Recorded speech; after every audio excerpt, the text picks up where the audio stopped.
Of this discussion. The beauty with this discussion is you can share your thoughts, your opinions on our platforms, and we get to read it here on the show. And thank you for joining us on today's topic of discussion, which is a very crucial one in our societies. This is an issue that affects all of us in one way or the other, as an individual, as a family, as a society, as a country, and also globally. And recently some of the countries in South Africa made headlines for, you know, the young people there resorted to smoking human bones. I don't know how that helps or why someone would actually want to smoke that, but yes, some people got into smoking dry human bones, and that you know, they got into digging graves to get these bones, which is a very unfortunate thing, I would say. That is just part of it. Drug abuse we're talking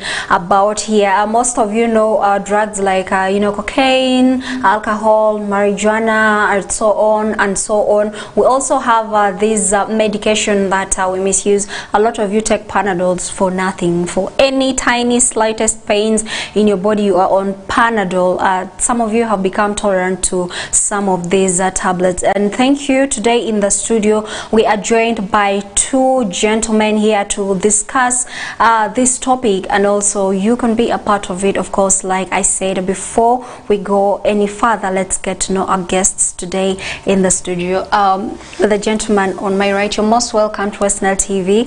Say hi to our viewer. Yes, dear viewer, good evening. I'm glad to be here. My name is Emmanuel Aikobua. From profession, I'm a teacher.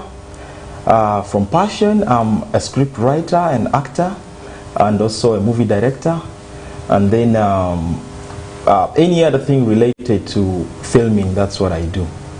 And then an upcoming entrepreneur, probably. Okay. Yes, that's where I'll stop for now. And then I'll not want to leave introductory part without saying that I'm an advocate for young people as well. Yeah.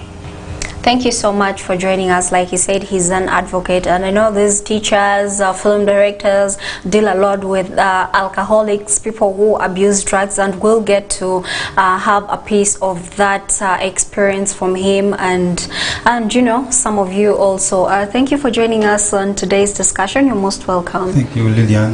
My name is called B.T. Morris.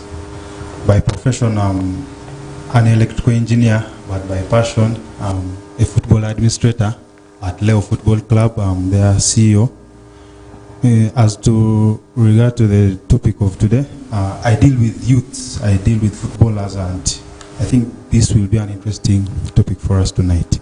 Okay, thank you. Basing from the introduction, we are going to have a very, you know, interesting discussion here on the issue of drug abuse and drug addiction, which is very common in our society. I know someone may be asking questions, but this is something we discuss on a daily. Yes, we may be discussing it on a daily, but it is still a problem in our societies. Now, the aim of this discussion is to raise awareness about the dangers of drug drug abuse, that by the end of this we'll be able to get our young people or people out there generally to look into a different direction, to know how best to use these drugs to help their bodies, but not to misuse them or get addicted to them in the long run. Now, basing from this, I know different people look at drug abuse in different ways, like I had already said, but let's get to know from our guests what they think what drug abuse is, starting with Alan here.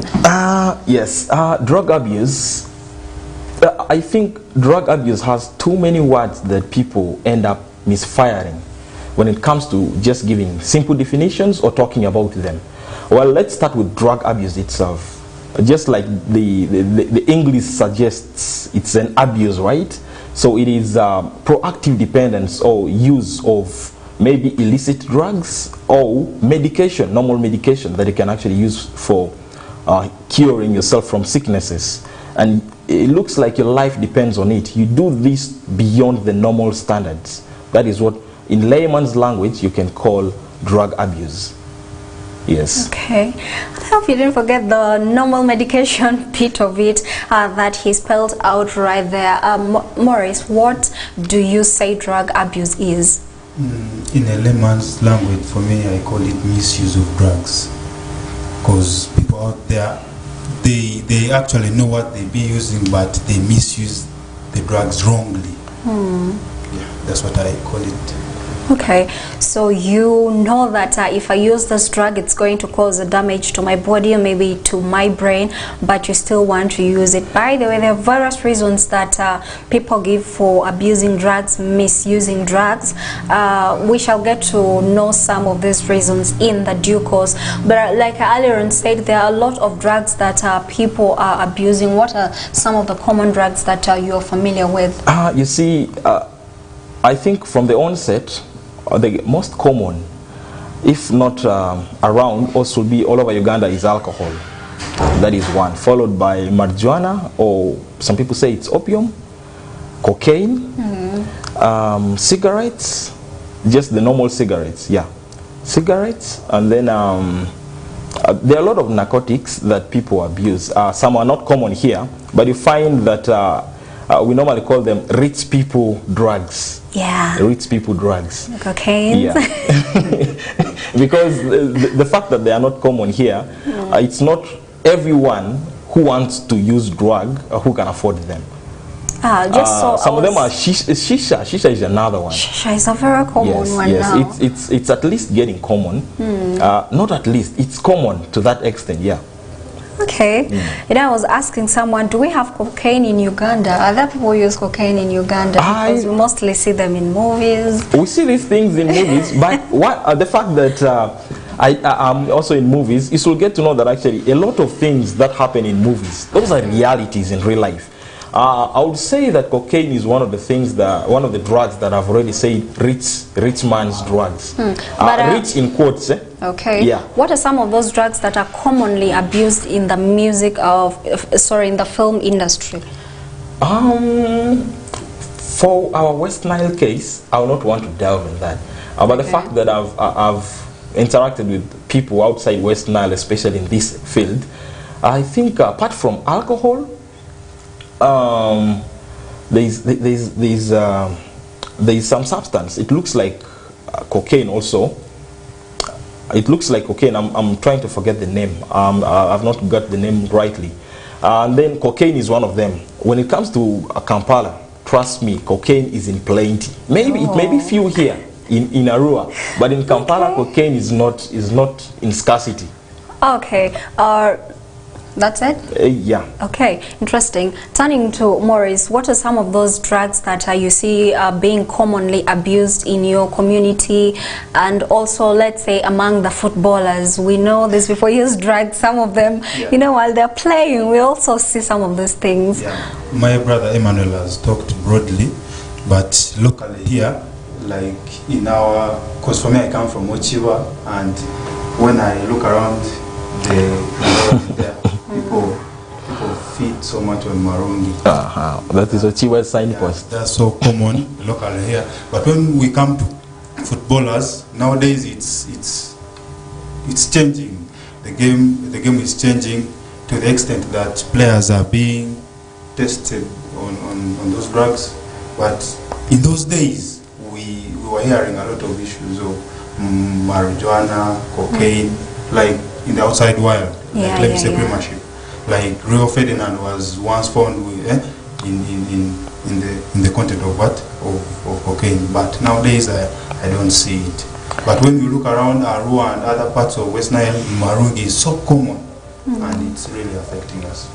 I think people freely grow the marungi. Yeah, people freely grow this. But I want to add something on what Maurice has said, especially regarding marungi. The fact that there are now drug tests, especially in football, even in film, there are now drug tests. Some directors are so strict that they do not want drug addicts or people who use certain kind of drugs to be on their set. That is how interesting it is. But you find that our league is not yet so developed that we do not have all these facilities, you know, to do the testing regularly. So someone can abstain when it is time. Someone can abstain when it is time to do the tests and all that. But after that, what happens? They get back to it because you've passed the test, right? Okay. Yes, they can get back to it. It is there in football. Maybe due to the level of professionalism that is being put in the game, probably it is now reducing. Okay, how far are we in that? Adding on to that, the testing of drugs in Uganda is actually going on. When the local governing board of football in Uganda, FUFA, when they hear rumors about a certain player, like for example, there is a player who was at KCC, Jura Habat, is it Hassan? Something like that. Yeah. He's currently on ban. He's not playing football. And when we go international, I think Paul Pogba is being investigated about drug issues. So it's coming, even to the game it's coming. But locally here, people are freely. Okay.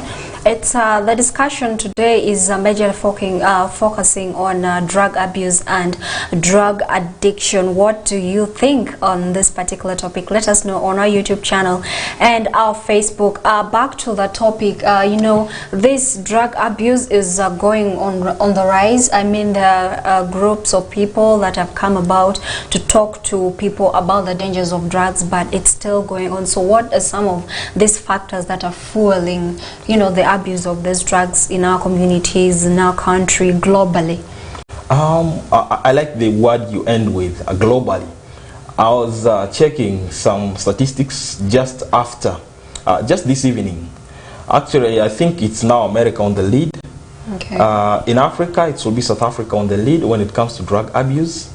In Uganda, I didn't find a good statistics that I could use, but what I actually got very consistent in all the reports, especially from 2015, is that you see the statistics is not coming down. I mean, the curve is not coming down.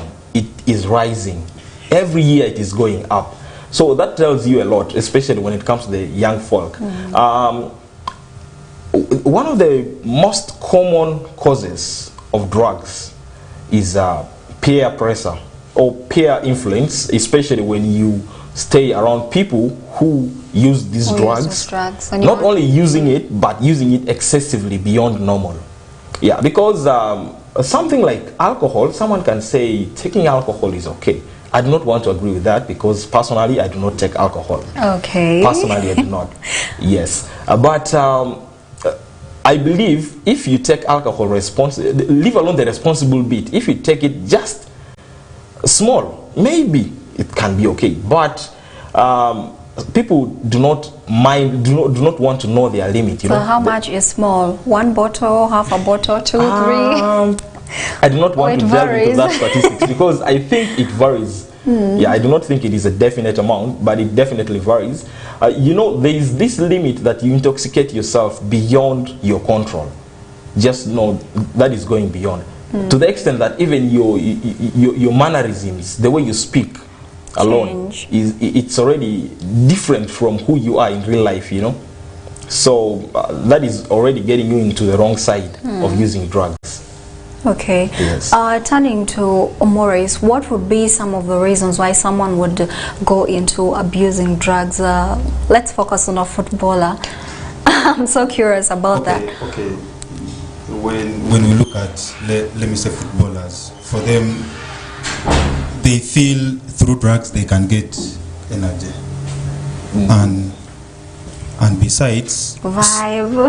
yeah, the vibe also, and someone can't just do drugs without seeing someone else doing it.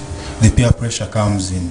But when we go locally, like let me say in our communities down there, the people who are feeding on marungi and so forth, most of them, they grow it. So there's no way you will come from nowhere and tell them you stop. It's so hard. Someone earns from it, someone also uses it. So it's so hard. So that it goes back to the family background also. It's like environmental influence. Yeah, the environmental influence. Actually, the parental guidance is not enough in our communities about these drugs. It's not enough. So you feel one's family background or maybe the environment they grow up in can influence one into abusing drugs? A lot. Actually, those two can be different points. Yeah. Environment and parental guidance. Those can actually be discussed from two perspectives. I think, let me go with the parental guidance first. Okay.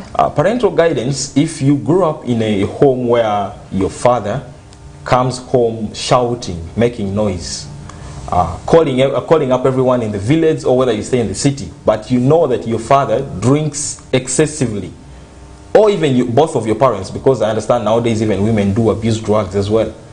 Your parents drink excessively.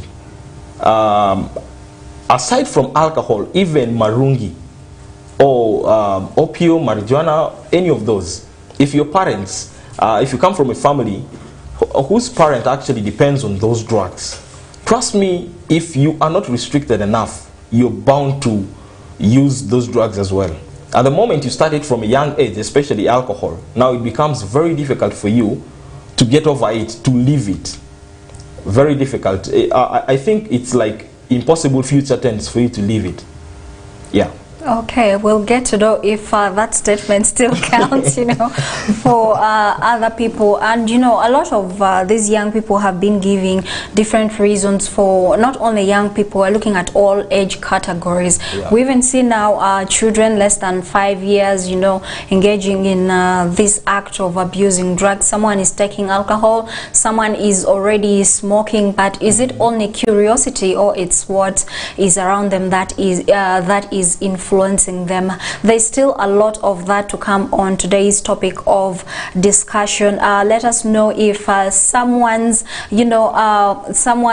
getting into abusing drugs is influenced by their environment or by their family background. If that is true, then you also let us know. If it's not true, you let us know why that is not true. Don't forget, go to our Facebook and our YouTube and leave a comment on what you think your opinion is. And when we come back, we'll still get back into understanding why, getting more reasons why these people get into the act of abusing these drugs and gradually getting addicted to it, and how we can take them out of this act. Don't go away. This is The Real Talk with me, Lilian Ayot. See you after the break.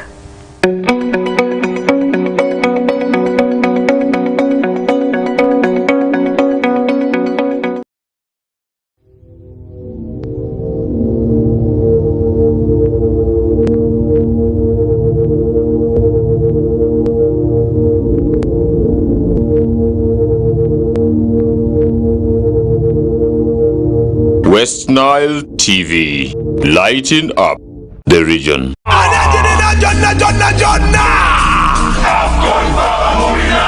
AFCON, all 52 games live only on StarTimes.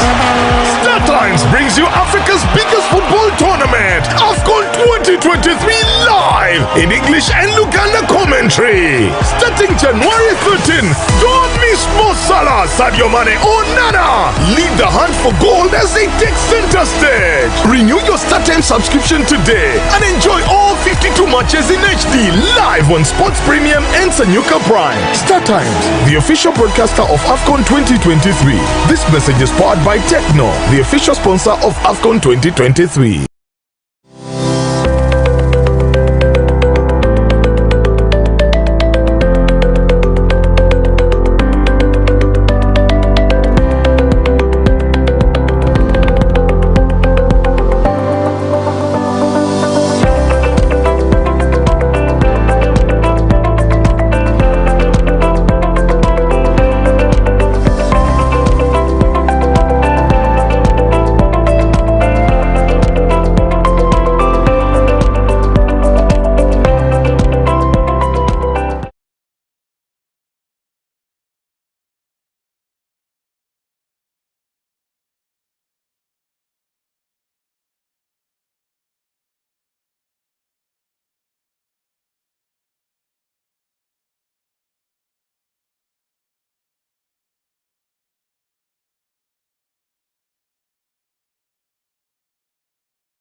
West Nile TV, lighting up the region.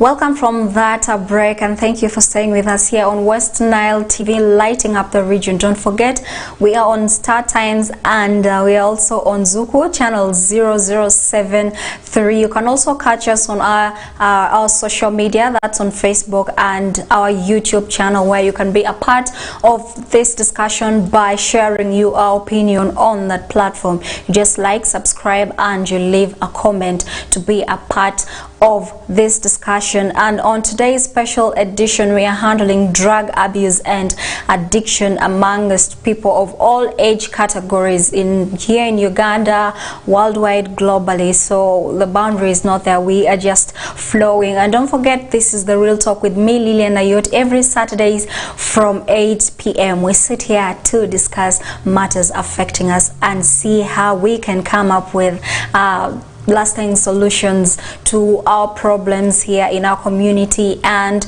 globally. And today on this topic of drug abuse, we want to go deep into why people get into the habit of abusing drugs. Some do it intentionally, but some don't have intentions of abusing these drugs, but still they don't know what that they are abusing these drugs. We'll get to know the signs to tell when a person is abusing a drug or when a person is addicted to some of these drugs. But right now we are focusing on reasons as to why people go into abusing these drugs. Specifically, I want to quote this to the youths. They love giving this one reason that they go into abusing drugs because they are stressed. There are no jobs, so they resort to drinking, they resort to smoking, they resort to abusing these drugs in order to feel better, maybe find a temporary solution so that they don't think about their situations. So I'll pose this question to our guests here in the studio. How true is that? Yes. Okay, first of all, I was about to talk about that, stress. I don't think it is right when someone says, I abuse drugs because I'm stressed. That sounds like a wrong jargon to me. This is why. You're not the only person who is stressed. That is one. And I think, to the best of my ability, there are other ways, if not better, ways that you can actually use to manage stress. So I think the stress factors will be said in poor management of stress. Okay, poor management of stress. And I hope you're also aware that different people who handle situations or things differently. Yeah, I understand that. So when I say poor management of stress, I'm not saying that it is wrong when you go and take 2 or 3 bottles of alcohol because you feel you're stressed and you need that to relieve yourself. However, when now you use this excessively, it now gets to poor management because you're using that, you're so irrational or emotional that you think this, you're so desperate that you think this is the only solution, right? When actually this might not be the only solution, not even might, this is not the only solution you can use to manage stress. Okay. Yes. There are other better ways that people can use to manage stress that they just forego them. Okay, we shall come to those better ways of handling stress. So turning to Maurice, how does abusing drug help someone maybe overcome the problem of unemployment or stress? But before that, do you abuse drugs? Okay, do you use drugs? I think most people abuse these drugs because of lack of parental guidance. Because if you're stressed, you can look up to someone to talk to. But if there's no one, if you fear your parents or your siblings or so forth, someone can feel like enriched to go and use the drugs, and they can use them wrongly, you see? Yeah, that's what I think.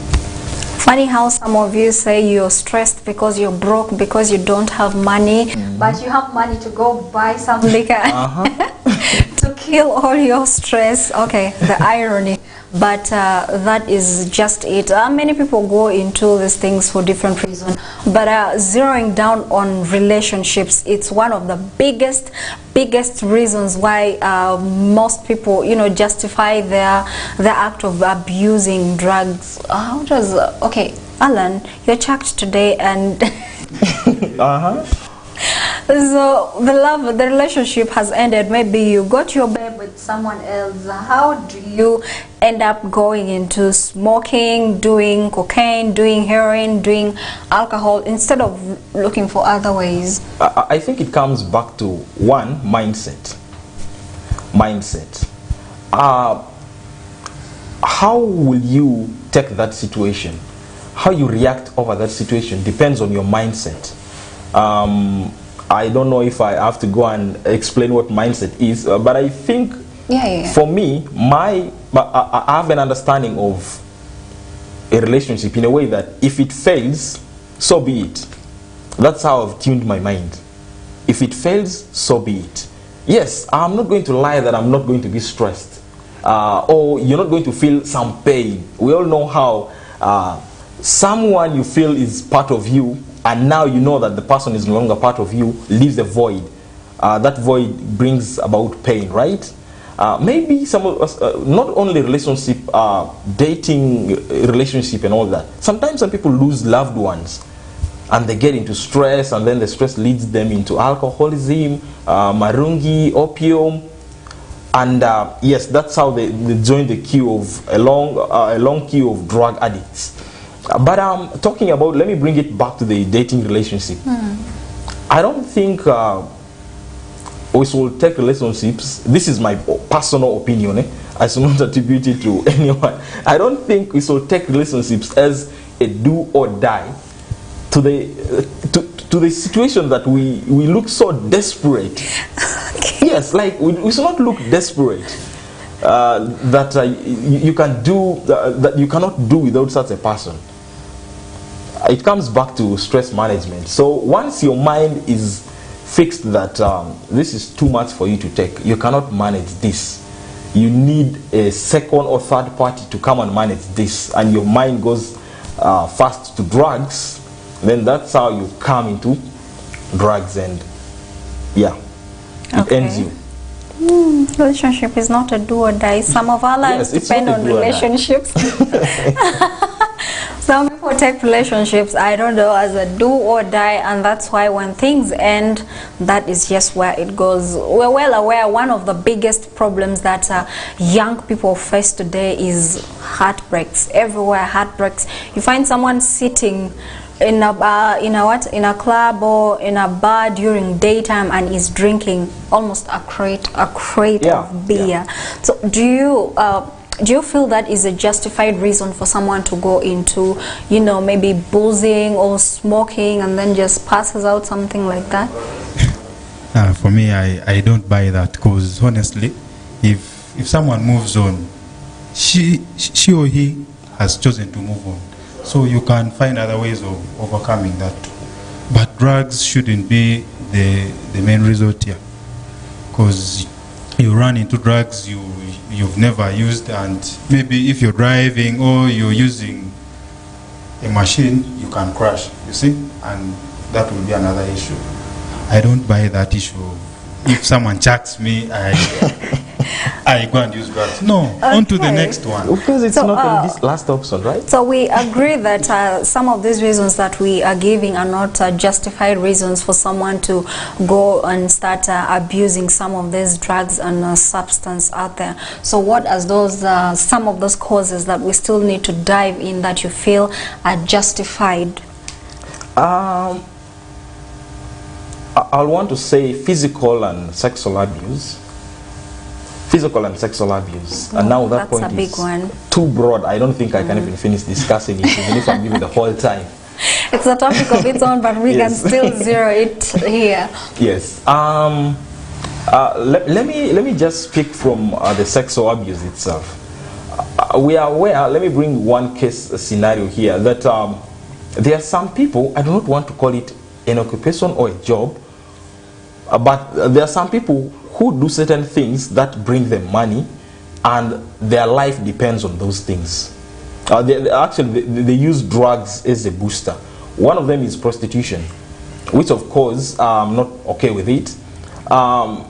People get into prostitution, and for them to induce their body to be in the mood, they rely on drugs, right? That is one of the causes. And now by the time these people either want to settle or want to quit, there is no road for turning back. There is a point of no return, and you're finished, you've crushed yourself, all hope is gone, and even yourself, you yourself is not willing to accept that you can do better than this. Your ego keeps fighting you, or you keep fighting your ego to the extent that you do not agree, right? And that's where it ends, just like that.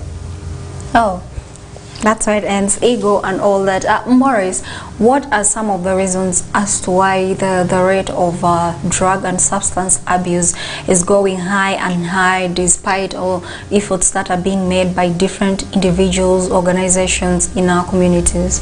When we look at our local communities there, some people use drugs because they want to work hard. Like, let me say, in the aspect of football, some players might want to give more energy to perform better, which is at times wrong. Then others use it wrongly, because there was a player I knew, he was injured. Let me say he was injured, and the doctors told him, you rest like for some two months. But the guy was feeling that other players might want to come and overpass him. So the guy used to feed himself on painkillers. But in the long run, the guy couldn't play in the 90 minutes. He could only play like 50, 60. From there, he's off. So some people use these drugs not only to feel excited over what, but they want to give more to what they are best at. That's my own aspect. Okay. Some people don't intend to actually abuse these drugs. Let's look at patients. Some of these patients in the hospitals who are constantly on painkillers like morphine. You know, these people are they're always in pain, so they have to do their painkillers in order to manage the pain or whatever they're going through. But interestingly, from West Nile here, people are giving reasons for using marungi. Yes. Yeah, marungi, that it boasts it's a method of family planning, but No. That's a lie. That's a lie. Because locally there we have families. Someone feeds on marungi, but he has more than 8 kids. First of all, it doesn't have any scientific. They gave a justification for that.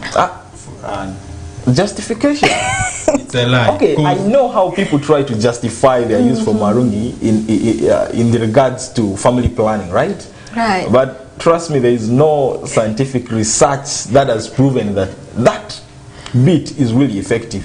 It is like I don't think if they say they use or abuse marungi so that they can plan their family, I think you're showing a personal weakness, like you failed on your own. So you need another contractor to come and finish what you failed, Emmanuel, right? not to cut you short. Locally there, these guys feed on marungi, saying that at the end of the day, like after chewing it, I'll have to go and see my girlfriend or my babe, let me say. And there are these who are in families, they feed on marungi, but they be cheating outside. So which type of family planning is there? And besides, they have kids outside. Hey, people are giving reasons when Okay. Maybe that person who said that was actually defending himself, but I don't see any way of family planning there. I think it doesn't stop you from being active. I think people are just trying to justify a wrong. there is a wrong being done somewhere. Like there's something wrong being done. So someone is trying to justify. You know, actually I'm not doing something wrong. You see, I'm doing this for this reason. You're just trying to justify a wrong, trying to right a wrong, which can never happen. You know, someone says that when a man chews marungi for a long time, he loses sleep, then he comes and does stuff, and you guys make babies. Some say they come back when they're tired, they just sleep, so and so. But I think Lillian, for the record, I know. I've interacted with very many guys who chew marungi. I stay in Ochiba. I've interacted with many of them. Like, okay, if you're married and you don't have sleep, what happens? You sleep with your woman or what? But so it keeps them awake. It keeps them awake and active. That's what I know. Yeah. Actually, maybe they are trying to defend themselves, but I think it's like an energizer for them, let me say. It gives them more energy to go and meet their women. But that thing of family planning, for me, I don't buy it. Now we're getting to understand. I think it lies on a possibility. Yeah, and it's just like someone saying, maybe I drink alcohol before meeting my girlfriend because I'm shy. It helps me become brave and all that. I've seen guys do that most. I thought you were going to say it's you who, you know.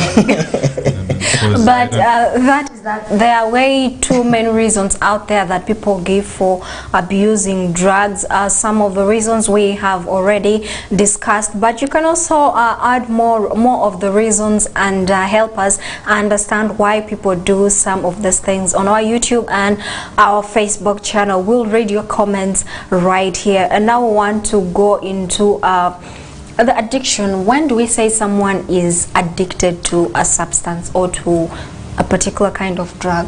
Well, before I go fully into addiction, let me just conclude on one of the causes. Since I deal with students, and I see this was also there when I was still a student, a lot of friends did this. Eating marungi in schools with the perception that it keeps you awake so that you read for longer hours. I don't know if any of you have ever come across such. Yeah, I've ever had that. Yes. I think that is, you're trying to do something wrong for a right reason. For a right reason. Something wrong for a right reason. You want to read, yes. Don't you think you need rest so that you can read you can read for extended hours, like because you're not going to overwork yourself, right? You also need enough rest. So it is like trying to use the wrong method to do something right. Yes, that is one of the causes. Maybe I think it's a press of passing. Okay. Before going on to the next, do you think drug or substance is only abused by men alone? No. Even women abuse drugs. Oh, women. I don't know why would abuse drugs. Yeah, you can. You know of any reasons why a woman would go into abusing drugs? Maybe most of them nowadays, maybe to catch vibe with friends. Yeah, when you see your friend doing shisha, you can also join. Even some chumarungi. But what is your thought on women abusing drugs? I don't. Okay. It's not appropriate for them because why would women do drugs? Honestly. The same reason why would men would do drugs. Why would men do that? So, turning to Alan, do you think it's right for women to abuse drugs? Absolutely not. When you brought out that issue, somehow this is something I was trying to run away from. You cannot. Reason is, I want to say this because I know the person is not watching. Okay. I have a neighbor who uses drugs. This is a woman, has a small baby. I think the baby is about 2 years. And sometimes I use the late nights to come home. And I've met her sneaking or going out when I'm coming. Like I'm coming to sleep and this is someone who is now leaving. 11. And then you'll hear the stories from people around that, she goes and she uses marijuana and all that. I think this is the reason. Some ladies or some women have cliques of using drugs. So it comes back to peer influence. They have cliques of using drugs. That is one. Two, let's also not forget that some men lead their women into this. True. Some people go to club together. So whatever the man does, the woman does. Just like that. So it becomes like a family thing, right? Right. And just like that, the whole family is into drugs and the effects come. Okay. That is it. Turning to Maurice, we know people abuse drugs, but some people are smart to a point that you cannot know whether they're abusing these drugs, but someone might be so much into some of this substance, unlike other people who just do it openly and everyone knows this one is a drunkard, maybe this one smokes like hell, this one is a junkie or something like that. So how can you tell someone is abusing drugs? Because now we want to pick these people to help them out. Sometimes it's difficult. So how can you tell that someone is abusing these drugs? For me, I can tell that when someone is a nuisance to the community already. Let me say when someone drinks and he can't control himself. If it's from Marungi, most of them are openly doing it.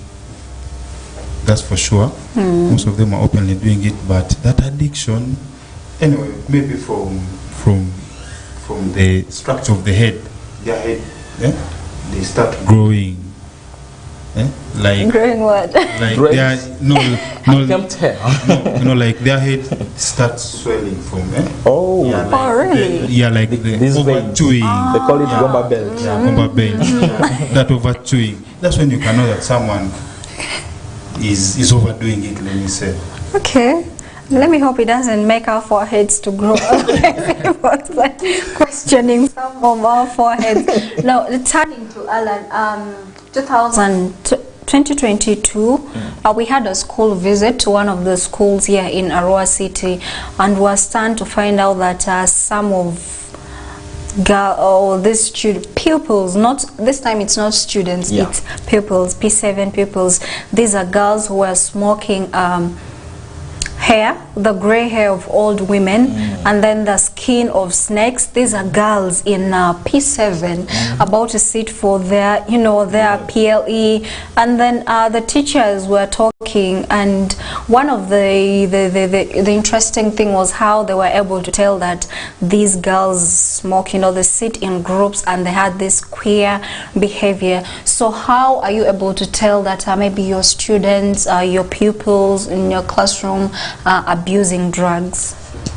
When you narrow it down to the classroom aspect, you've added some substances that have been abused. I'll want to add another one. There's another local substance called azangi.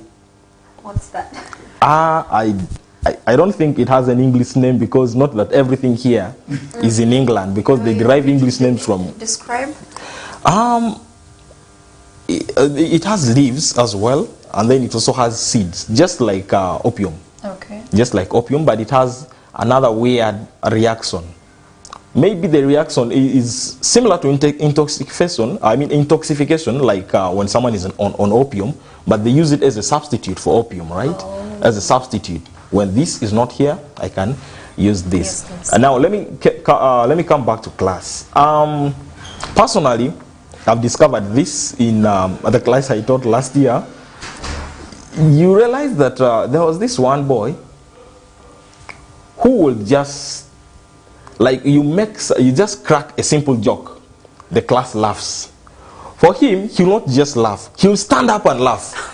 And the bad thing is, he sits somehow in front, not at the back. He will stand up and laugh. He does it extra. He does it beyond the normal. That is one. Two, this boy gets up anyhow, even on occasions that do not demand him to stand up. When someone has mentioned an answer, he thinks he may think that the answer is wrong. Instead of first putting up the hand and telling the teacher, I want to oppose that answer, he will just jump straight to that person. You see, that answer is wrong. It's very wrong, very wrong. Like he starts arguing without permission. So one time we were in the staff room discussing, and people were like, all the teachers were talking, and then someone mentioned that particular boy, I don't want to mention the school now, because if I mention the school, it's obvious the class will come and people will know who the boy is. So someone was like, that boy, I think something is wrong with him. People discussed, but then I never wanted to bring the issue of drugs in the presence of teachers, because I know it would cost him something. So I took my own time. Like a week after that, I called this boy and I tried to talk to him, and he was not opening up. Of course, they do not want to accept. The conversation was in English, so since I also did psychology, I said, okay, let me come back to students mode. I changed to Lugbara. I started cracking silly jokes, useless jokes, and that's how we became friendly, right? And from there, I was just trying to dig in until I brought in that topic again. And yes, from what he actually told me, he admitted to using drugs, though he didn't really say that he's abusing them. But you can see that it's not his fault. Not that he wants to use it, but where he comes from. He comes from a nearby place. That is also, back to the environment. Yes, that is also well known for such kind of things. He comes from a nearby environment. So I just concluded that, yeah, this is the environment that has put him in that situation. And I don't know how he can run away from it. I tried since it was third term, I tried to help him, but I didn't succeed. I hope I'll succeed when he comes back. Wow. Yeah. We pray. So that is a touching story right there. Just like his people, student. Yeah, student. Yeah, his student. There are a lot of people out there struggling with the use of drug, and they're not seen. Like, someone cannot be able to tell this one is abusing drugs unless they are doing it openly. So a lot of people out there need help, and so it's upon us to see these people and go to them and help them. But don't forget, this is the Real Talk here on West Nile TV.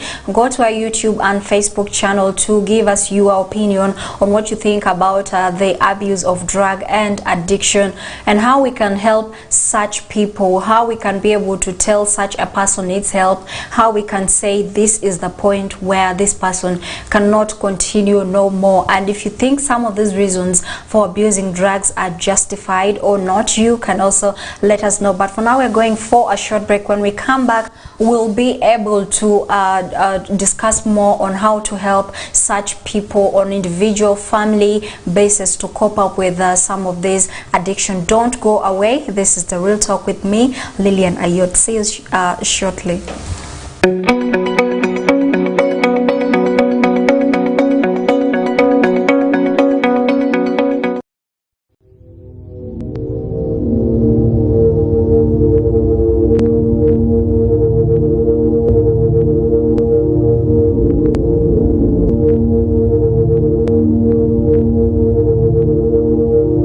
West Nile TV, lighting up the region. And I did it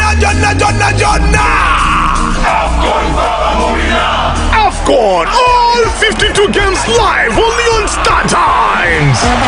Star Times brings you Africa's biggest football tournament, AFCON 2023 live in English and Luganda commentary. Starting January 13, don't miss Mo Salah, Sadio Mane, Onana lead the hunt for gold as they take center stage. Renew your Star Times subscription today and enjoy all 52 matches in HD live on Sports Premium and Sanyuka Prime. Star Times, the official broadcaster of AFCON 2023.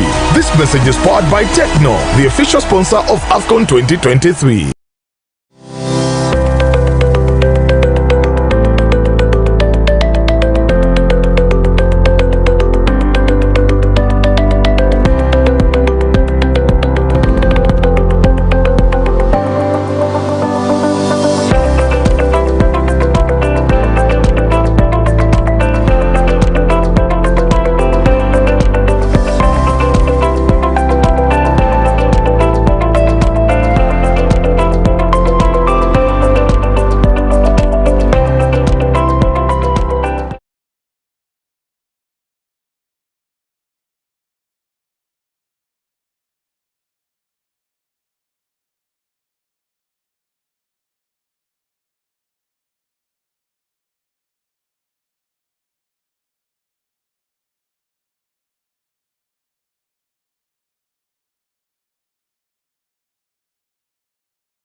West Nile TV, lighting up the region.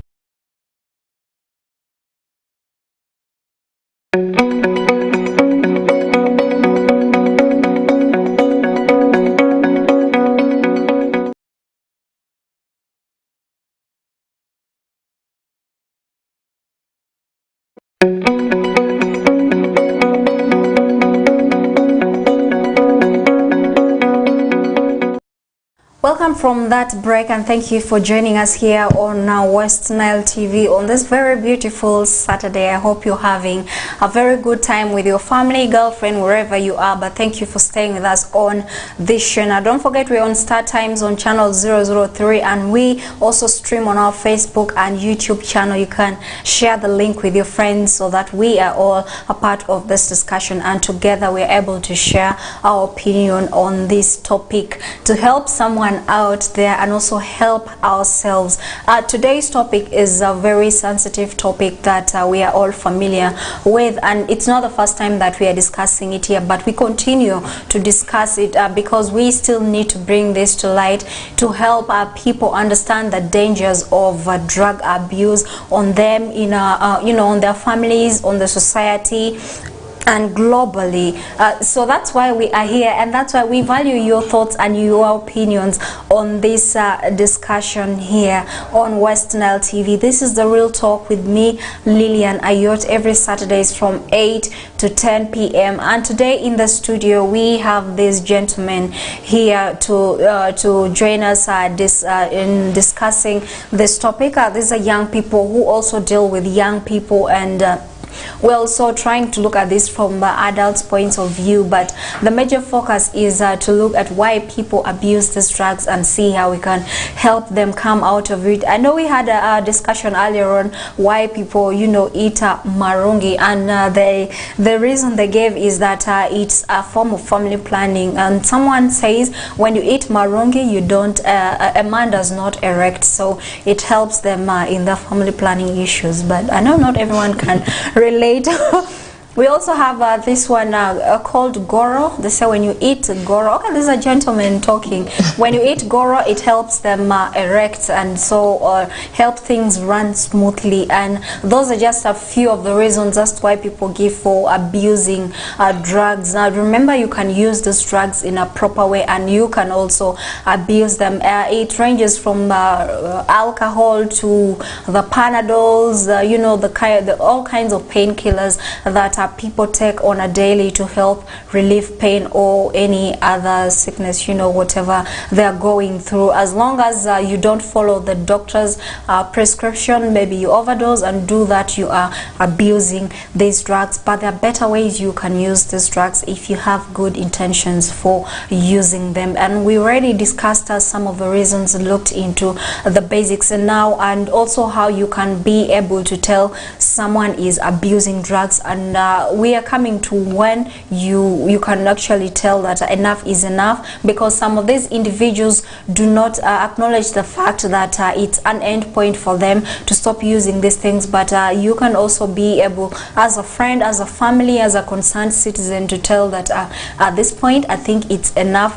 You are basically addicted to this drug and you have to stop. So back to our guests here in the studio. Maurice, when is it enough?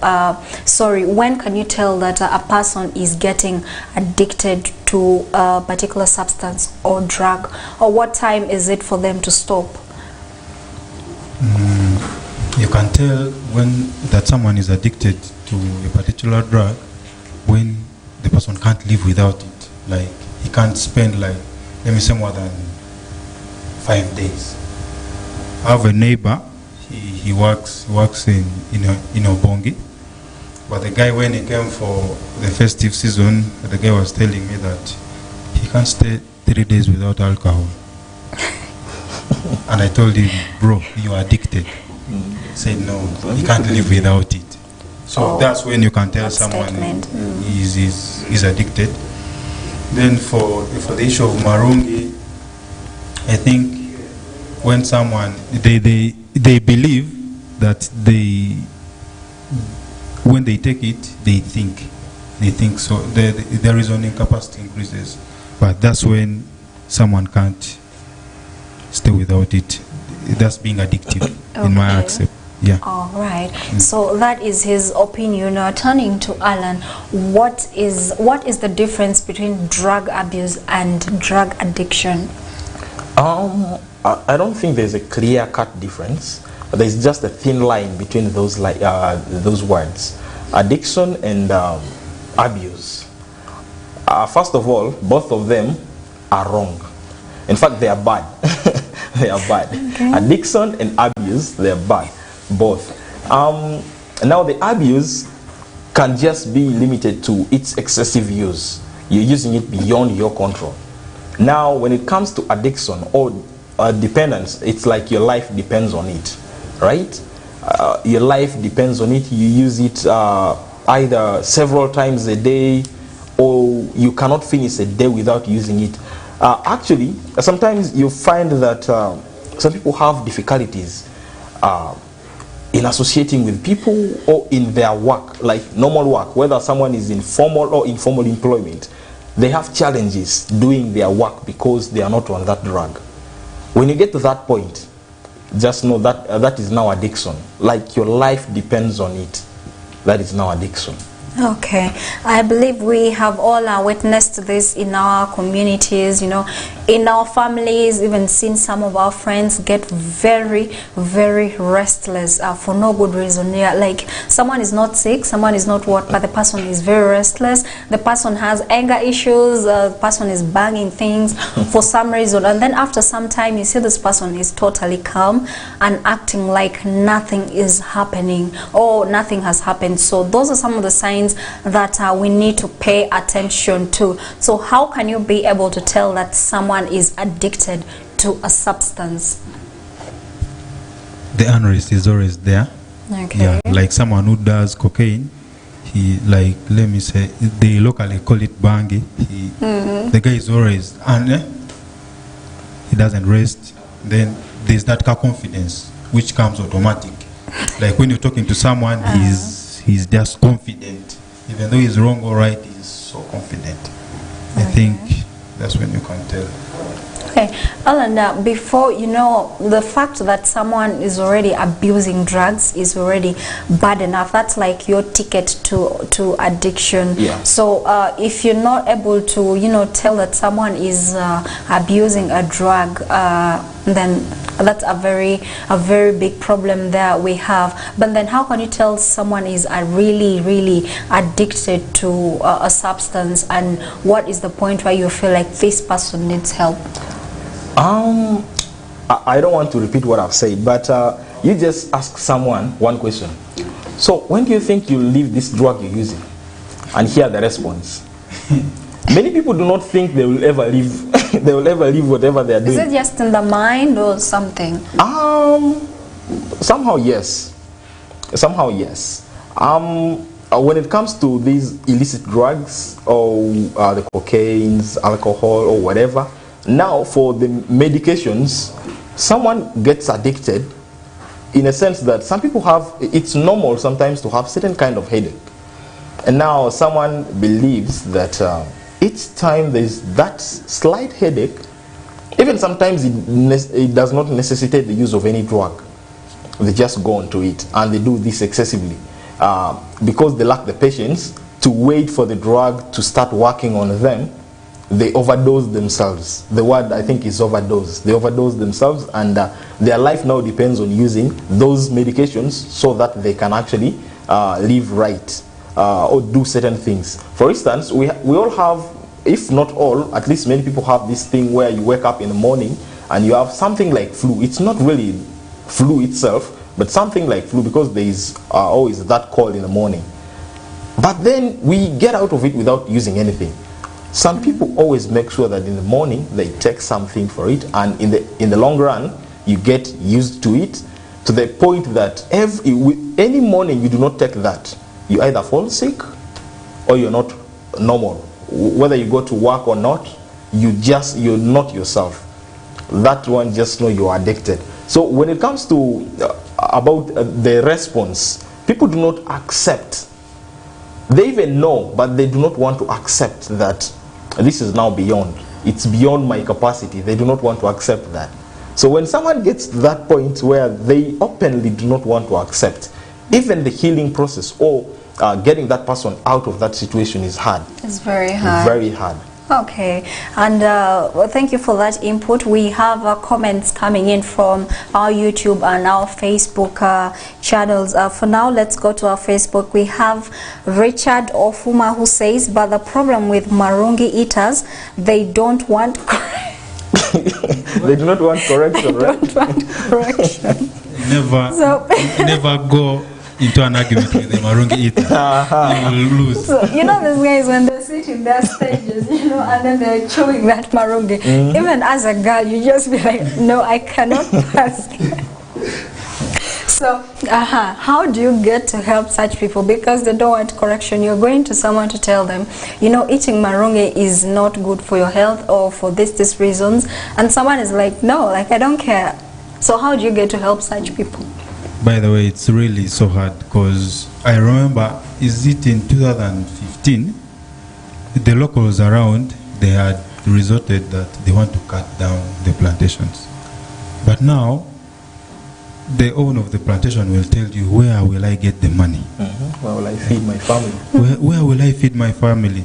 There is a family, let me say, in Ochiba there, the leaders taken care of the kids. Actually, they have started up to the university, just using Marungi money.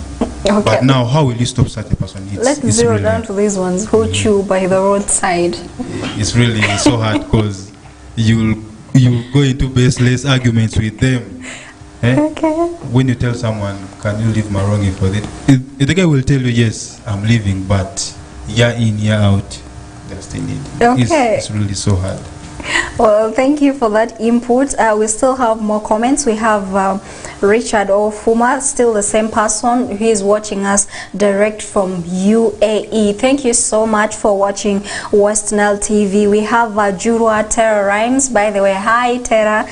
He says, it really sounds funny when you say you are chewing marungi for family planning. That's a lame excuse. Anyway, thanks for the program. Someone finds that very lame. We have Twaha, who is always with us, says good. You are live. Thank you so much, Twaha, for catching us. We also have Samuel Ado, who says drug abuse is using of the staff's distances not in the right time and right amount. So if you don't use it at the right time or the right amount, you are definitely abusing it. We have Areku Fred Lua, who says watching live from Kanyanya, Kampala. Thank you all who are catching us from wherever location you are, and thank you for letting us know what you think on today's topic. Now, having discussed all the reasons why people get into abusing these drugs, each person justifies their reason. Of course, like we said earlier on, different people have different ways of coping up with different situations in life, so we cannot say maybe you have to do this, you cannot do this because of this and that, because some feel comfortable that it's the best way they can cope with some situation.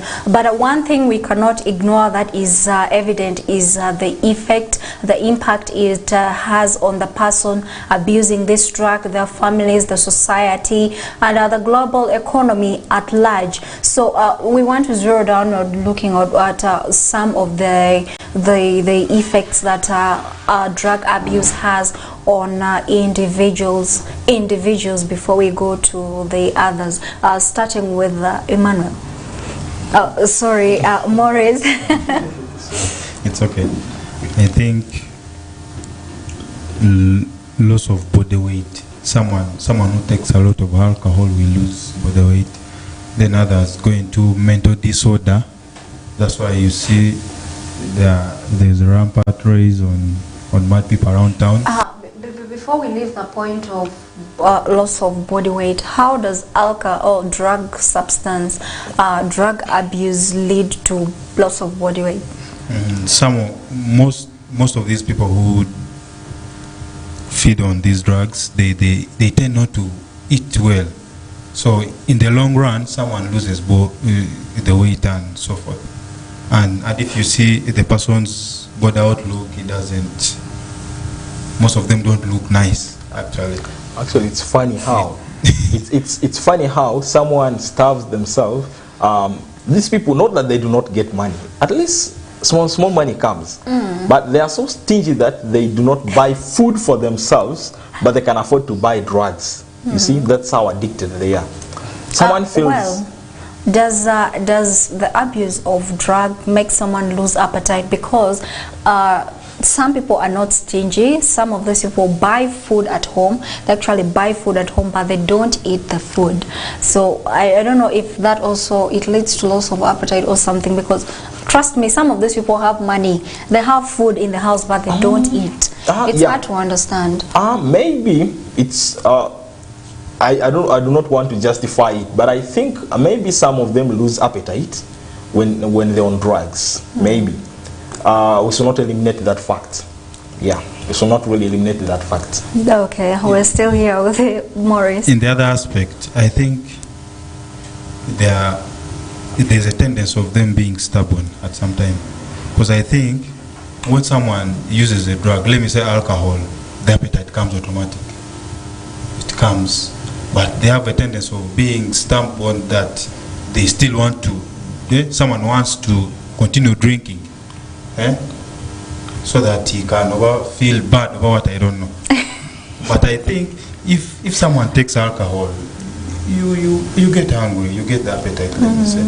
Yeah, you have to eat. Like some people do it, do or die, as if their life really depends on it, to a point that they feel okay, nothing can satisfy them. It's either alcohol or nothing. So these people just keep on consuming every time they feel hungry. Whenever they feel hungry, it's alcohol that they want to take.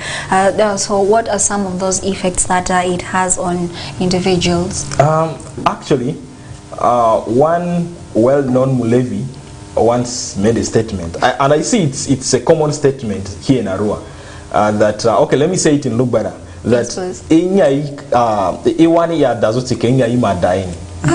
meaning that for alcohol to pour down, it's better water for preparing food should be the one that gets wasted, right?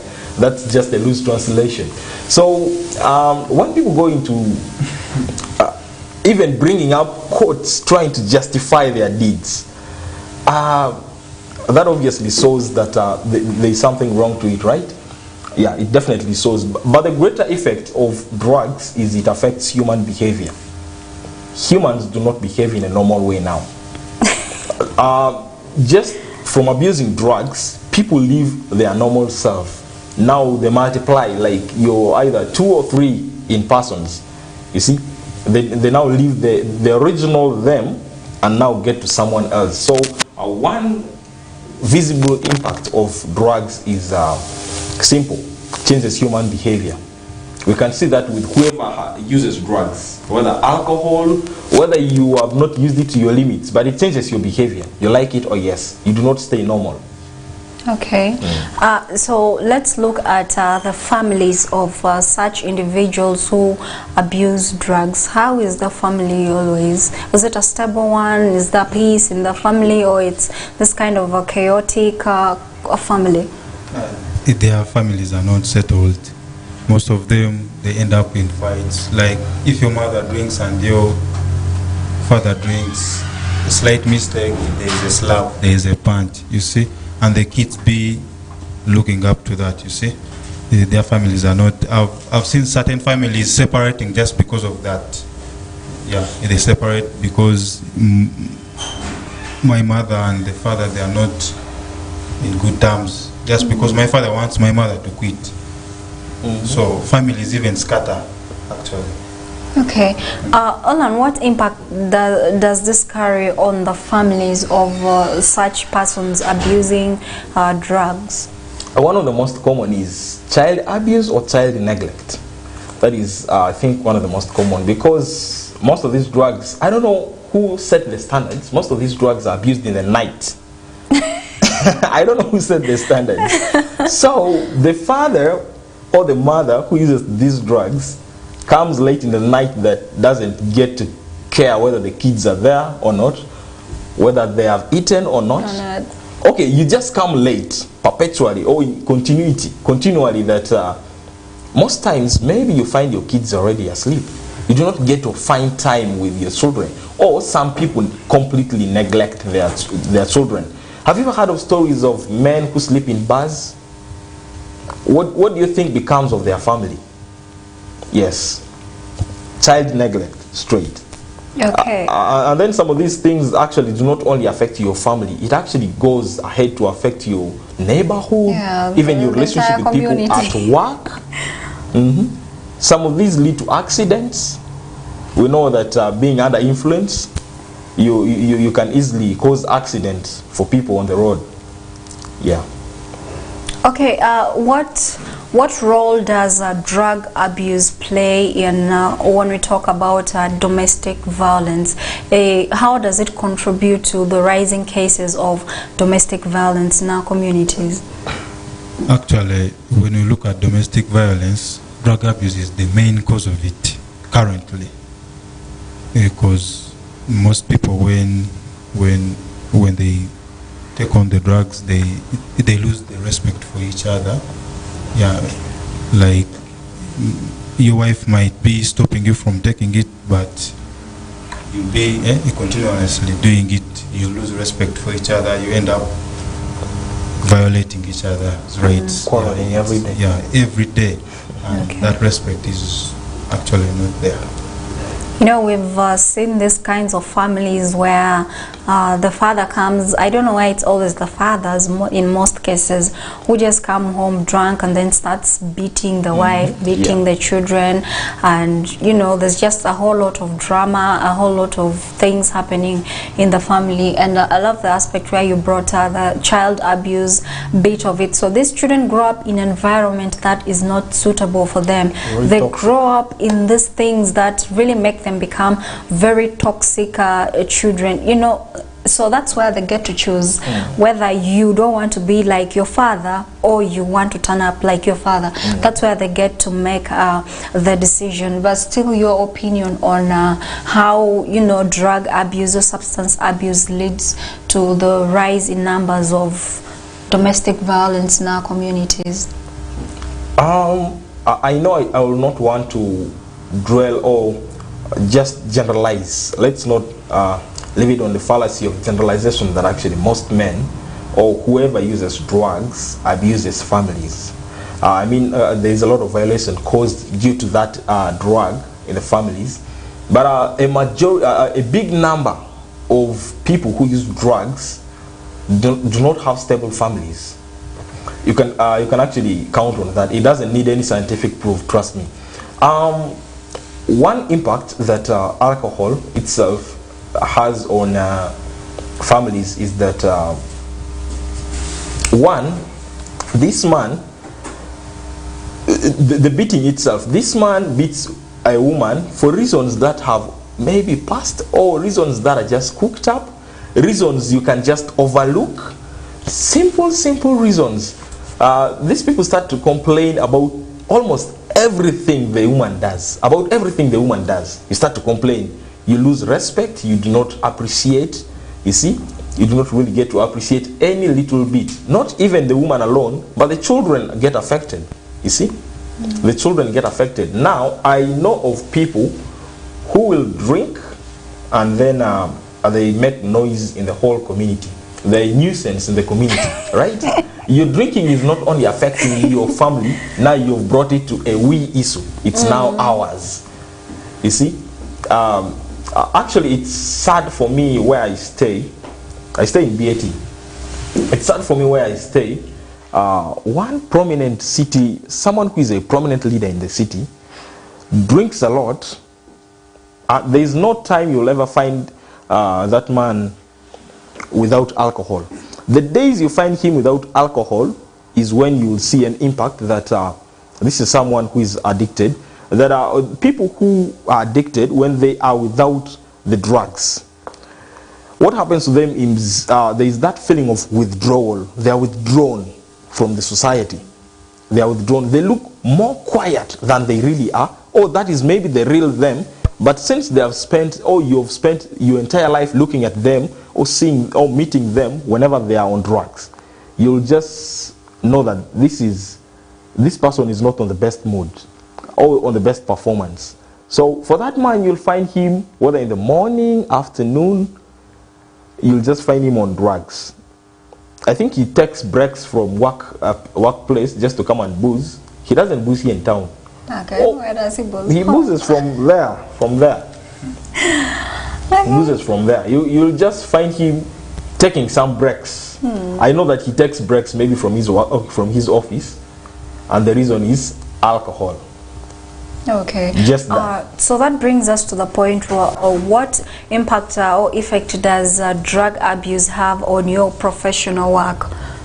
How does it affect people at their workplaces? How does it affect how you work or do your work? Load delivery at the workplace, then there is respect. Actually, the main point is respect.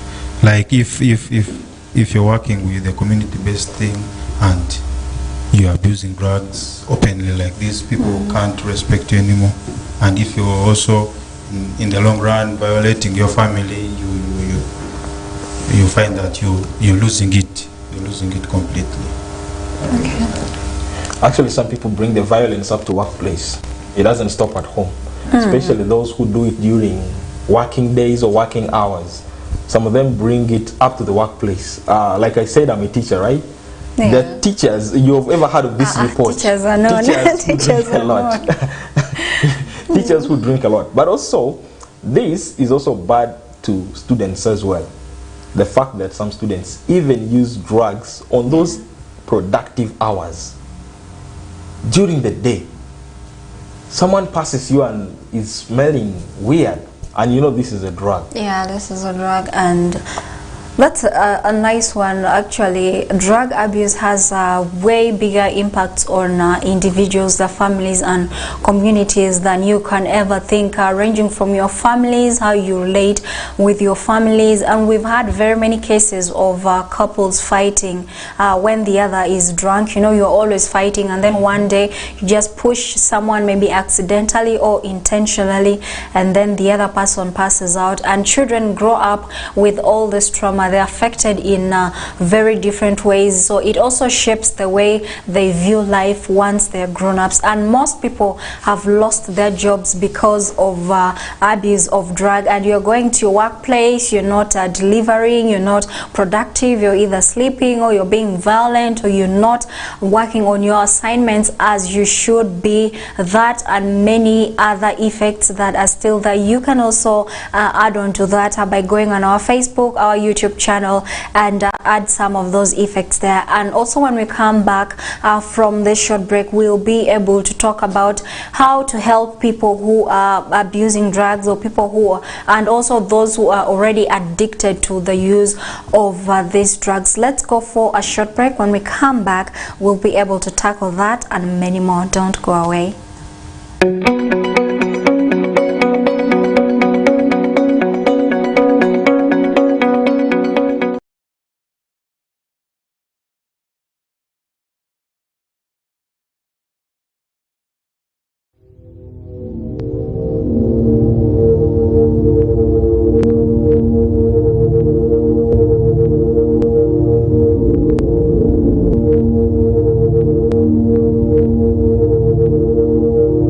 West Nile TV, lighting up the region.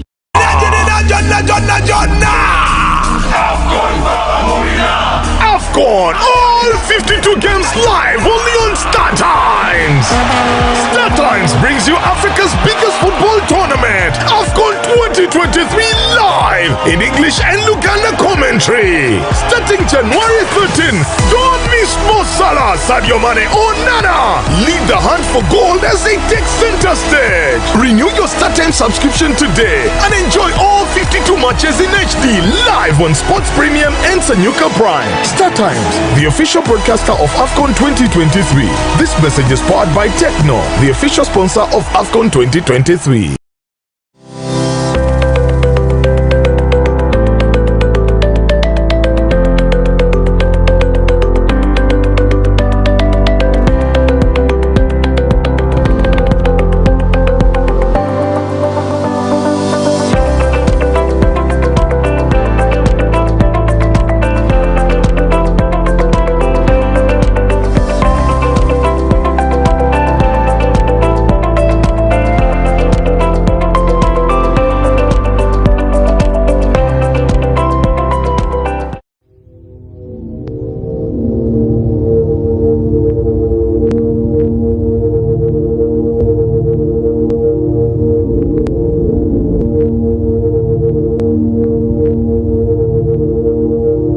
West Nile TV, lighting up the region.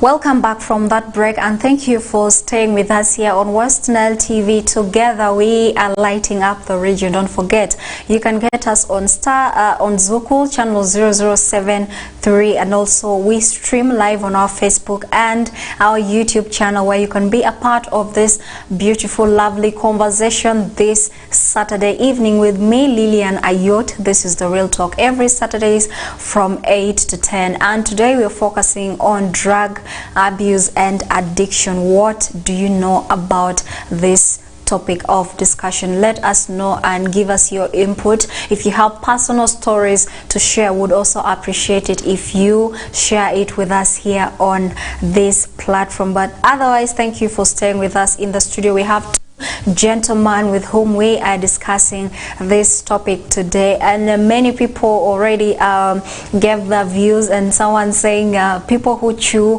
marungi don't want to be corrected. So how do you get to help such people? How do you bring help to such people? And also we looked at the adverse effects that drug abuse has on people, on individuals themselves, on the community, on their families. We already discussed that at length, and if there's anything we've left out you still want us to know, you can let us know on our YouTube and Facebook channels. You'll be a part of this beautiful conversation. And now I know, having looked at drug abuse and you know, addiction, and now we know that people, it is a problem. Yes, it is a problem already. The moment you start abusing a drug, it becomes a problem. It even becomes worse when you get addicted to it. So that means you cannot live with this drug. It's like your entire life depends on it. We've seen people who have there's a flask bottles, they go with it to offices, but and they don't claiming they're carrying water. So such people don't allow other people drink their share from the bottle of water, as sadly some of these things are alcohol, because they are way much addicted to it. They can't work without it. They can't spend more than 30 minutes without consuming this substance. You see people who smoke, people who sneak to smoke, people who cannot do without maybe doing some of these, you know, chewing the marijuanas, like someone said. Someone cannot go into having sex simply because he has not chewed goro. In his head, he badly needs goro for, you know, as a pre-activity for this. How it varies. But one truth is that these people need help, and you can help these people. You can bring them, bring them closer to take some of these services, because they're out there. And now back to our guests here in the studio. How can we help someone battling with addiction problems? Starting with Maurice here. I think this goes back to all the families, all the communities down there. We should sensitize ourselves as much as possible. If someone is highly addicted, at least if you see that it's going so bad on the person, at least you can sensitize and encourage the person to do away with that, because these people are so hard to be worked on. The people who are addicted, because you can't advise such a person to drop the drug he or she is using. It's so hard. So it comes back to us, like in the families. You should encourage yourself. You encourage the person. You sensitize on the dangers of using the drug. Okay, interesting coming from you. And among some of the impacts that effects we love to, you know, bring out clearly in this discussion is that we have lost a lot of people due to drug abuse, or, you know, addiction and all that. We have these people who overdo a particular drug.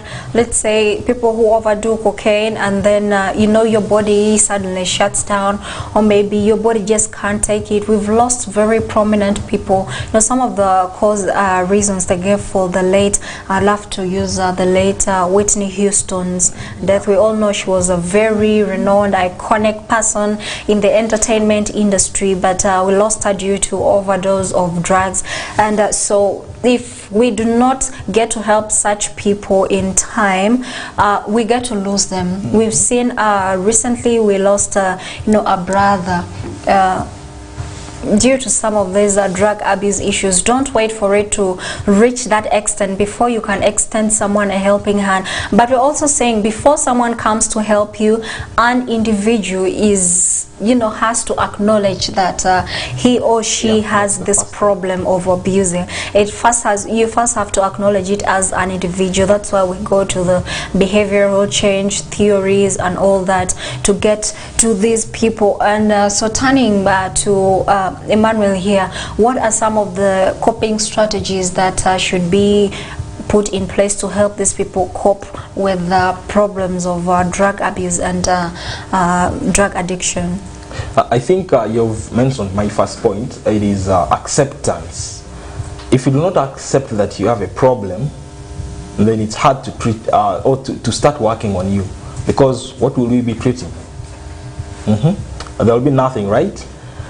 If you do not want to learn from other people's experiences, you know that people have died, people have lost lives, jobs, money, accidents, or anything. People have succumbed to all these things caused by drugs, the use of drugs. If you do not want to learn from people's experience, now your own experience will teach you, and the problem with that is it will teach you at a time when it is late. It will be very late for you to turn back. So the first thing is abstinence. You know, when you get to accept that, yes, now I have this problem, I need to get rid of it. There are normally 3 goals that actually the people who work on you do for you. One of them is trying to make sure that you abstain from those drugs now. They make sure that you abstain from them, and then there is relapse prevention, and then the last one, which I think somehow is the most important out of them, is rehabilitation. Yes, and they can do this from using chemical dependence treatment programs, and then detoxifications, which I think may also have some impacts. I'm not a technical person to discuss that area enough, but I think some of those 2 things I've mentioned: chemical dependence treatment programs and then detoxification. I think they might have some impacts. But then the one I know is just free is behavioral therapy. Yes, attending therapy sessions. That one alone. Okay, that is a lot that you have put up there, from therapy and many others that you put up there. You have something to add on how we can help these people cope with drug abuse and addiction? My brother Emmanuel has talked in broad, and I think that's the way to go. Okay, so yes. After sensitizing someone has to know that he's having an issue, whether to solve it or not. And in the long run, if some of these people who are doing drugs are causing criminal effects on the community, they should be punished, so that others who are also doing the same drug can desist away from that. Okay, so now let's look at these people who are involved in this whole thing. We have the individual, we have the community, we have people who manufacture these drugs, and we have the government. What I know is when you look at beer and cigar, they say it's harmful to your health. So let's understand something. Why would these companies manufacture something that is harmful to the health? And also, why would an individual buy something that he or she knows clearly is harmful to his or her, her health? So what's this dilemma all about? Let me start with a simple something I read from a blog last week. This person is a statistician. A statistician posted on his blog that let beer companies or any narcotics company that manufactures these narcotics, let them not confuse you to say that use this responsibly, drink responsibly. That is a lie. Because there is no amount of these drugs. Okay, let's talk about the illicit ones, leave alone the medical part. There is no amount of these drugs that is safe for the human consumption in the body, right? So why would they manufacture it? Simple. It's for the money. They want the money. Government wants their tax. And then they know that you are very desperate. And then they prey on you. They have to prey on you, on your desperation. They use your desperation to make their money. That is simple. The plain truth. If you do not want to hear it, then you can close your ears. But yeah, that is what it is. Okay, you're adding something? Yeah, to add on to that, my brother Emmanuel is so right on that. But these beer companies and so forth, for them, what they after is money. But on top of that, they go on to warn people that drink responsibly is not used for people under 18. Even when you go to the clubs, they will tell you, the MCs be sounding. They say that don't drink and what? And drive. That campaign has been there ever since I was a kid. Okay. But now, stupidly, youths go on to do otherwise. So that comes back to Okay. To the people using the people, drugs. yeah. So let's go focus on the government. The government has put laws in place. Anyway, I'm not sure. Are there laws in place that the government has put against the use of let drugs? me chip in a little bit. For the government part, actually, they are okay. For me, to my own aspect, I wanted the government to tax these drugs so highly. Like, let me say the beers. They are. But they're taxed. They are. aren't they? But the extent is You not feel what the I tax want. should be increased. Yeah, because the locals there should also be missing. Like, someone can't be able to afford what? A bottle of beer. What about Nguli, the local one? maybe there they are served now. Okay. So what do you think about the government? I think Legal frameworks in place. Government, I'm not sure if there is an existing law, but I know of a bill being drafted by Sarah Opendi. But before that, the marijuana. There is, the government allowed people to plant their things here yes. to boost the economy. Truth is that substance is actually a medicine. It can be used to manufacture medicine. That's what I've read. I've read. I'm an arts person. I'm not a science person. Okay. I've read that it can actually be used for medication purposes and all that. But we have not been openly told to what extent it can be used for medical purposes. But about the government, we know that Sarah Opendi, the woman MP for Tororo, is drafting, is it alcohol bill? Some bill that is going to tackle these drugs. We know that. I remember Arua District local government also had some ordinance about drugs. Ordinance is a bill made by the district or the local people. They had some ordinance about the use of drugs. I cannot remember the year, but I think it was when Bernard Atiku was still a councillor before he became an MP. He was still a councillor for Aivu, I think. So, but getting back to the government, I do not see any will. Even when Sarah Opendi, an NRM person, is drafting the bill, there are still a lot of people from that same group who oppose that bill. Though I do agree that a lot of consultations need to be made on when a bill is being drafted like that. However, like Maurice has said, I think to make these things not to be afforded by just any person, I think the tax would really increase. Aware that the tax increased, that's why there are no alcohols in caveras or circuits nowadays. Yes, they are no longer there because the tax increased and the government increased the standards. But I think it comes back to the standards, the regulatory standards of these drugs also.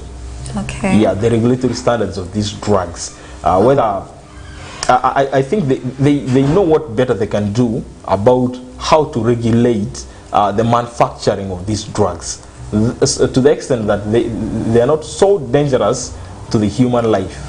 Okay. Yes. So I think that's a recommendation to the government about the tax increment and all that. I hope someone out there has taken note. We're still taking in comments from our Facebook and our YouTube. We have a comment on YouTube coming from Asiko Franklin. Asiko, hi. He says there's something they call handers. Here in West Nile, we know what handers is. So there's something they call handers. The moment they reach to that level, just forget the correction. So actually, he's right. People don't need corrections in this era.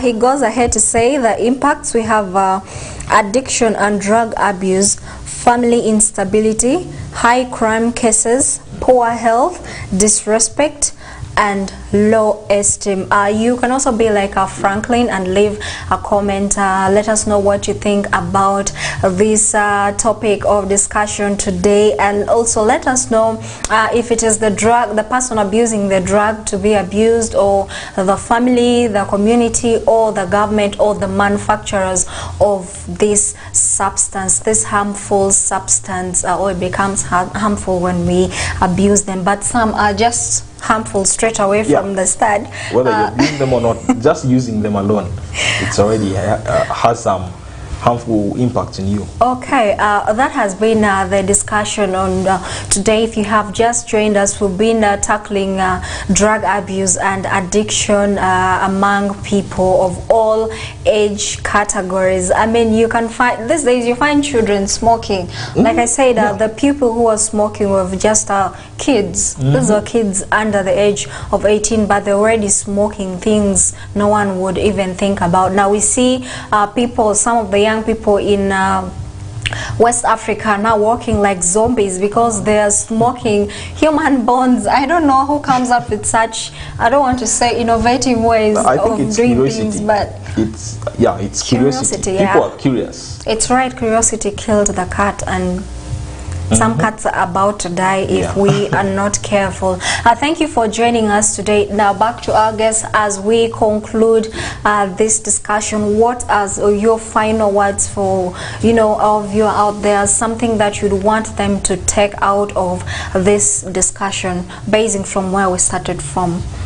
Okay, I want to thank the viewers once again for following the Real Talk Show, and to anyone outside there, even though you're consuming your drug, at least let it be responsibly, in a way that it helps you and the people around you. You shouldn't be a nuisance to the community and so forth.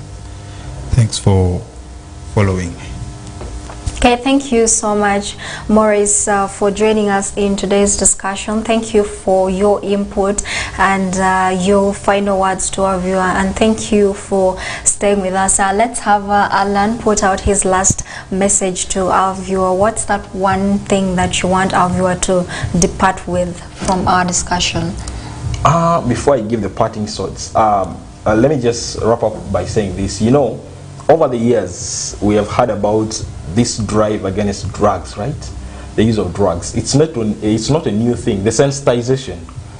So if you are to ask yourself, why is it that all these years, these cases still continue to rise? Because like I said from the beginning, the curve is not dropping. It's always rising.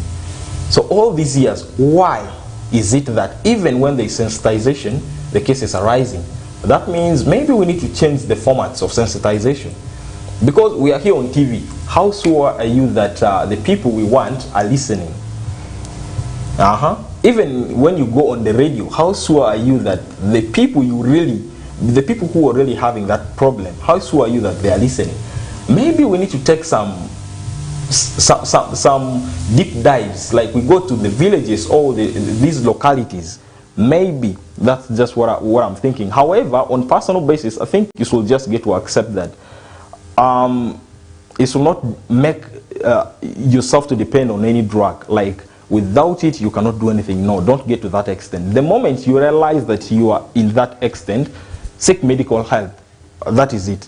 You can go into a rehab. We know rehabs, people say rehabs are expensive, but we also know that there are charity organizations that can actually pay your bills going into a rehab, right? Yes, so you need to accept.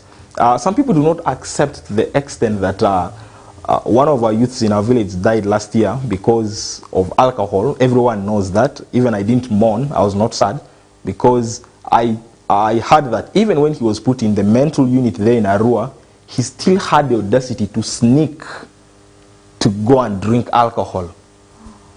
So he died when he was coming from drinking alcohol. He just reached the gate of the ward and that's how he collapsed and all that. He was all smelling alcohol. So you first need to accept that you have that challenge. You have that challenge and then seek medical help. You can do therapy. Someone can talk to you.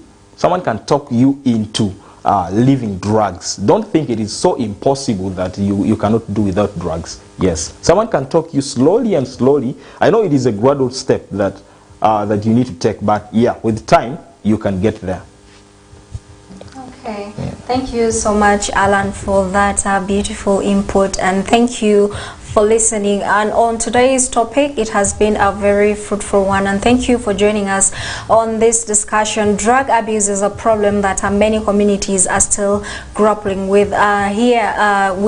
Every day we see new types of drugs emerge, from the snake skin to the hair of old women, now to the bones of dead people. I don't know what to expect more, but whatever reasons people have for going into some of these things varies from individual to individual, but the effects on you as an individual can be as fatal as death, losing your finances, losing your job, losing your family, and losing respect in the community. Once people know you are a drunkard, your opinions rarely matter. People rarely take your opinion. And also, as a parent, if you continue abusing drugs in front of your children, don't forget your children see these things, and they are also at learning stages. They could pick on some of these habits in the community. Don't forget drug abuse or drug addiction can be helped. You can be helped if you have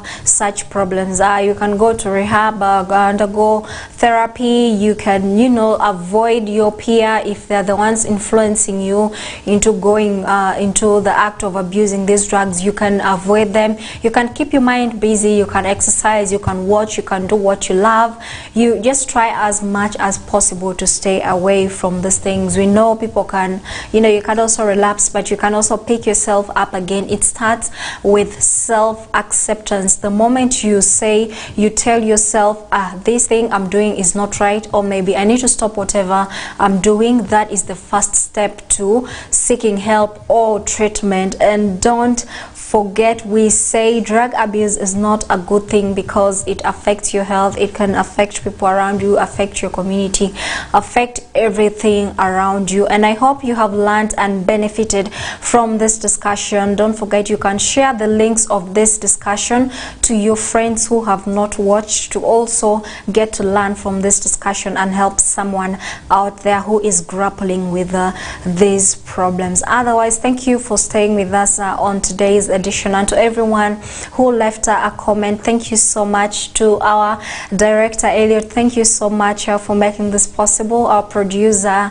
Bonnie, thank you so much for staying with us. And to everyone else, our guests in the studio, thank you for joining us today, and I hope you all have a very, very lovely evening. Don't go away, stay for the next program. Otherwise, see you again next Saturday. My name is Lillian Ayot. This is The Real Talk, every Saturdays from 8 to 10. Ciao.